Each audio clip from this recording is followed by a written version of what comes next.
La meilleure chose que tu peux apprendre, c'est comment est vraie la parole de Dieu et comment Dieu t'aime. Dieu veut le meilleur pour toi. Il veut que tu vives vieille, 120 ans. Oh là là!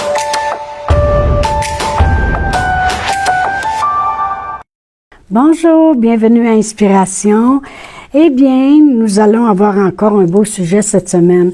Mais vous savez, moi, je me prépare de la même façon que je me préparais lorsque pasteur, j'ai été positionnée comme pasteur pendant 20 ans. Et j'essaie toujours de rechercher des sujets que je sais qu'ils seront appointés au bon moment pour vous. Et je désire tellement vous inspirer et vous donner à chaque jour une révélation, une vérité qui va vous aider. Alors, cette semaine, les capsules, j'ai appelé ça « Une bonne terre ». Et je veux vous lire une parabole de notre Seigneur Jésus-Christ. Je vais la lire au complet, alors c'est un peu long, mais on va se placer dans le contexte parce que toute la semaine, nous allons demeurer sur cette parabole, OK? Alors, ça se trouve dans Marc, dans le chapitre 4, et je vais commencer à lire au verset 3. Jésus dit, « Écoutez, un semeur sortit pour semer. Comme il semait, une partie de la semence tomba le long du chemin. Les oiseaux vinrent et mangèrent. Une autre partie tomba dans un endroit pierreux, où elle n'avait pas beaucoup de terre. Elle leva aussitôt parce qu'elle ne trouva pas un sol profond. Mais quand le soleil parut, elle fut brûlée et sécha, faute de racines. Une autre partie tomba parmi les épines. Les épines montèrent et l'étouffèrent, et elle ne donna point de fruits. Une autre partie tomba dans la bonne terre, et elle donna du fruit qui montait et croissait, et elle rapporta 30, 60 et 100 pour un. Puis il leur dit que celui qui a des oreilles pour entendre, entende.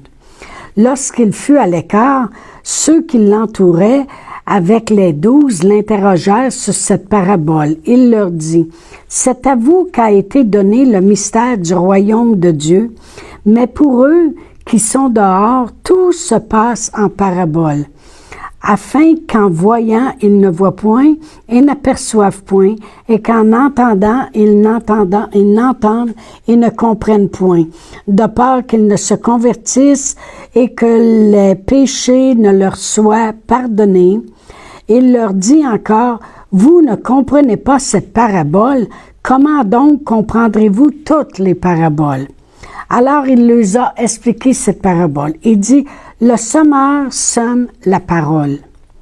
Les uns sont le long du chemin où la parole est semée. Quand ils l'ont entendue, aussitôt Satan vient et enlève la parole qui a été semée en eux. Les autres, pareillement, reçoivent la semence dans les endroits pierreux. Quand ils entendent la parole, ils la reçoivent d'abord avec joie, mais n'ayant pas de racines en eux-mêmes, ils croient pour un temps, et dès que survient une tribulation ou une persécution à cause de la parole, ils y trouvent une occasion de chute. D'autres reçoivent la semence parmi les épines. Ce sont ceux qui entendent la parole, mais en qui les soucis du siècle, la séduction des richesses et l'évasion des autres convoitises étouffent la parole et la rendent infructueuse. D'autres reçoivent la parole dans la bonne terre. Ce sont ceux qui entendent la parole, la reçoivent et portent du fruit 30, 60 et 100 pour un. Alors vraiment, Jésus était un enseignant, un prêcheur, et il savait ce qui se passait avec la parole lorsque lui prêchait puis enseignait. Parce qu'il nous démontre le naturel et il nous démontre ici que la parole de Dieu, c'est la semence, OK? Alors, il était un prêcheur, un enseignant. Il savait ce qui se passait avec la parole lorsqu'elle sortait de sa bouche et qu'il prêchait. Et il y avait un but avec cet exemple-là, c'est de nous montrer l'importance de la terre qui reçoit cette parole-là. Alors, on doit comprendre que la parole en elle-même, il n'y a aucun problème. La parole va toujours produire ce qu'elle dit. La parole ne ment pas. Dieu n'est pas un homme pour mentir ni se repentir. La parole de Dieu, c'est la vérité. On doit savoir qu'il n'y a pas de problème avec la parole, elle va toujours s'accomplir. Si la parole de Dieu, ça dit que toutes les promesses, c'est oui et amen. Elle va toujours s'accomplir, puis elle produit toujours. Dans Romains 4, 21, lorsqu'on parlait d'Abraham, ça dit « Ayant la pleine conviction que ce que Dieu promet, il peut aussi l'accomplir. » Alors, on voit très bien que le problème ici, dans toute cette parabole-là, c'est pas la semence, c'est pas la parole. Le problème, c'est la terre qui reçoit cette parole-là. Alors, comme on a lu dans Marc 4, on va commencer par la première terre, parce que vraiment, il nous parle ici de 4 sortes de terres qui reçoit la semence de la parole. Alors, je vais relire le verset 15 seulement.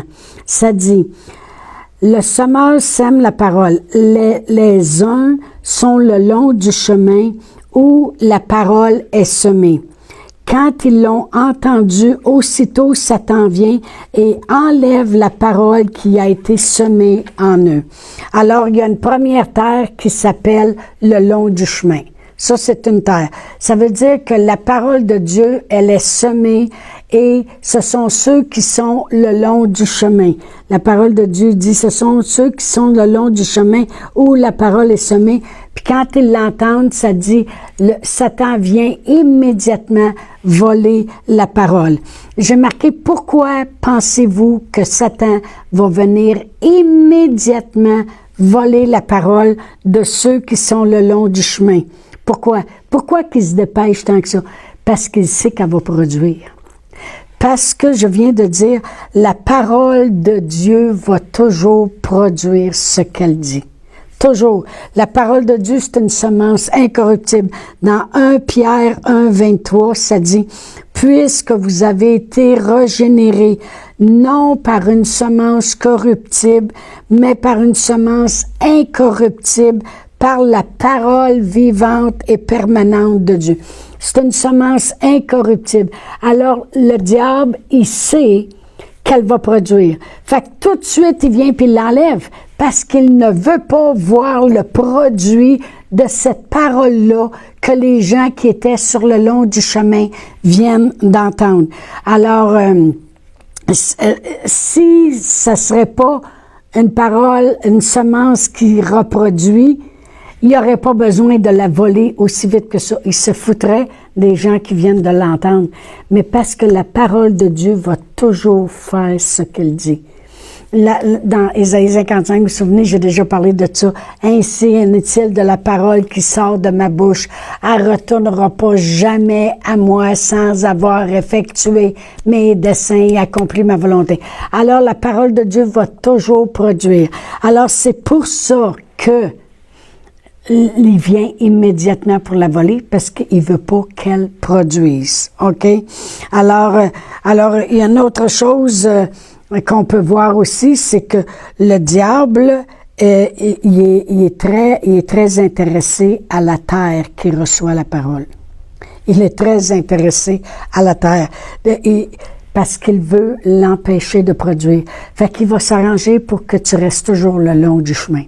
Il veut s'arranger pour que tu ne sois pas une bonne terre, parce qu'il le sait que non seulement elle va produire, mais là, on a lu qu'elle va produire 20 fois, 30 fois, 60 fois, 100 fois ce qu'elle est productive au centuple. Amen. Alors, vous savez, Pasteur Réal et moi, on a fait un petit jardin dans des bacs, des petits bacs. Et puis, on a mis des plants de tomates, on a semé des graines pour des petites fèves et de la salade. OK? Et vraiment, ma petite fille est venue nous aider là-dessus. Amen. Mais qu'est-ce qu'on a dû travailler le plus? C'est la terre. C'est ça qu'on a dû travailler le plus. Alors, on est allé au magasin, puis là, on leur a dit qu'on avait reçu des petits plants de tomates. Fait que là, elle nous a dirigés vers une bonne terre et elle nous a vendu aussi de l'engrais de crevettes. Puis elle a dit ça, mixez ça avec la terre, là, puis plantez vos plants de tomates, puis ils vont pousser. Pourquoi? Parce que c'est la terre qui est le plus important. La semence, elle va produire. Elle va produire continuellement. Mais c'est la terre qu'il faut travailler. Amen. Gloire à Dieu.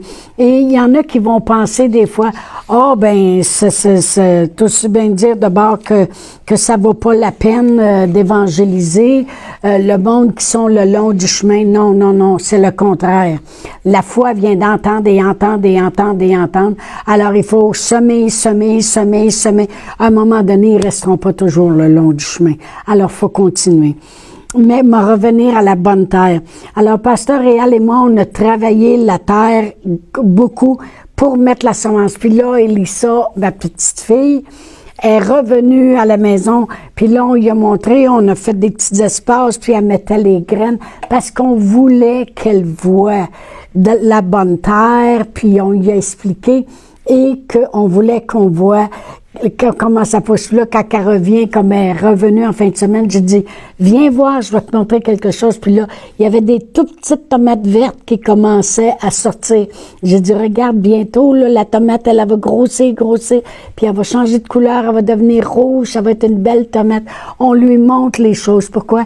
Parce que quand c'est semé dans la bonne terre, amen, ça va toujours produire.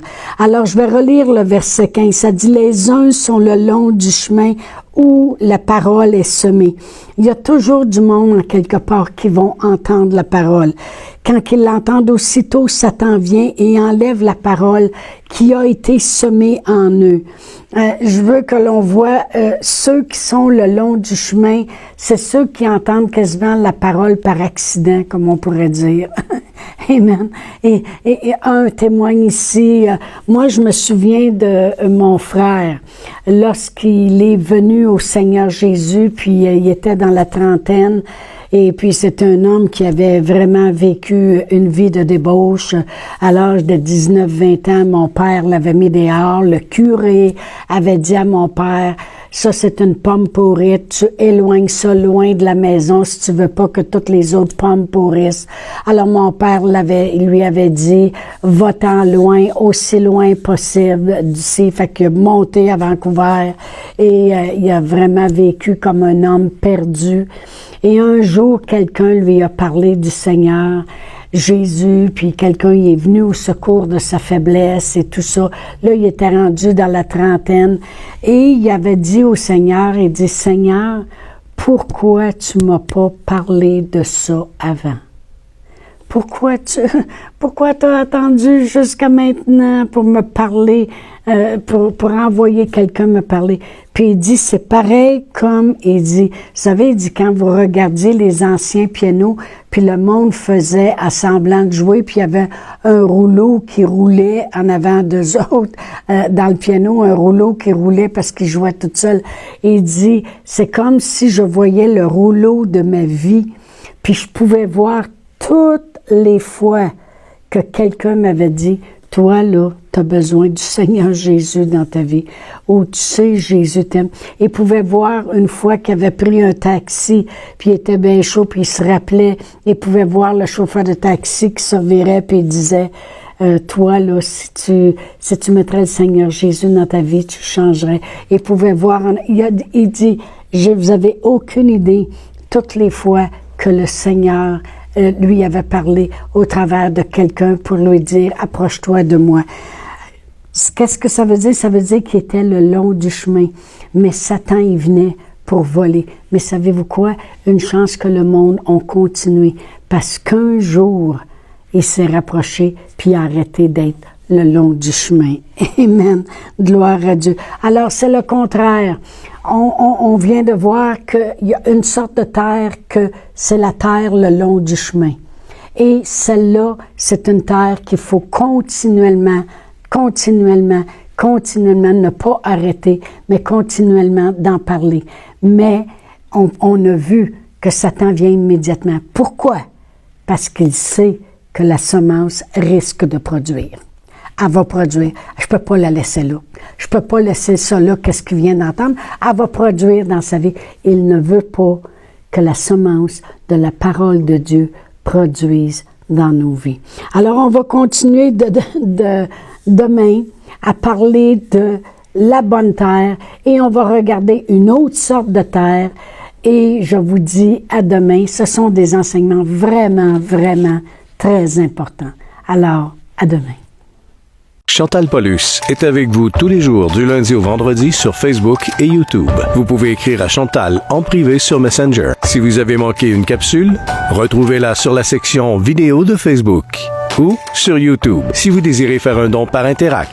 Voici l'adresse courriel capsule.inspiration@gmail.com. Le mot de passe est inspiration au pluriel. Vous pouvez aussi faire un don par www.eslr.org/DONS. Veuillez indiquer en mémo Capsule Inspiration.